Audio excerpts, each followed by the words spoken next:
ମାଛ ବାଟି ବସା ବା ମାଛ ତାଟିଆ ବସା କ'ଣ ନାଁଟା ଶୁଣିକି ଆପଣମାନଙ୍କୁ ବି ଆଶ୍ଚର୍ଯ୍ୟ ଲାଗୁଛି ନା? ଆଶ୍ଚର୍ଯ୍ୟ ଲାଗିବା ବି ସ୍ୱାଭାବିକ, କାହିଁକି ନା ଏହି ଆଇଟମ୍ଟା ପ୍ରାୟତଃ ଆମ ବାଲେଶ୍ୱର ଆଉ ମୟୂରଭଞ୍ଜ ସାଇଡ଼୍ରେ ହିଁ ବେଶୀ ବନିଥାଏ। ଯେତେବେଳେ ଘରକୁ ବଡ଼ ମାଛଟିଏ ଆସେ ସେଥିରେ ତ ପେଟି ପିସ୍ ବାହାରିଥାଏ। ତାକୁ ମା କ'ଣ କରେ ନା ଛୋଟ ଛୋଟ କରିକି କାଟି ଦେଇକି ଆଉ ସେଥିରେ ଗୋଟେ ଛୋଟ ଆଳୁକୁ ପୁରା ସରୁ ସରୁ କରିକି କାଟିଦିଏ।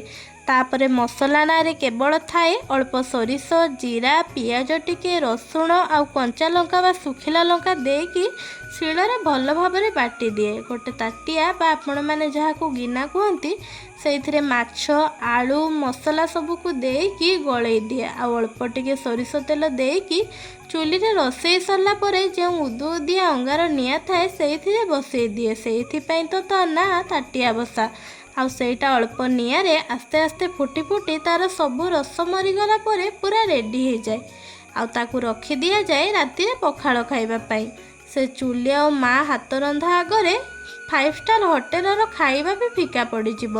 ମୋ ପାଖରେ ତ ଚୁଲି ନାହିଁ, ସେଇଥିପାଇଁ ମୁଁ ଗ୍ୟାସ୍ରେ କରିଛି। ଆପଣମାନେ ଥରେ ଏହାକୁ ବନାନ୍ତୁ ଆଉ ଖାଇକି କେମିତି ଟେଷ୍ଟ ହେଇଛି ନିହାତି କମେଣ୍ଟରେ ଜଣାନ୍ତୁ। ଆଉ ଭିଡ଼ିଓଟି ଯଦି ଭଲ ଲାଗିଥିବ ଚ୍ୟାନେଲକୁ ସବସ୍କ୍ରାଇବ୍ ଆଉ ଇନଷ୍ଟା କି ଫେସବୁକରୁ ଦେଖୁଥିଲେ ଫଲୋ କରନ୍ତୁ। ରହିଲି, ଜୟ ଜଗନ୍ନାଥ।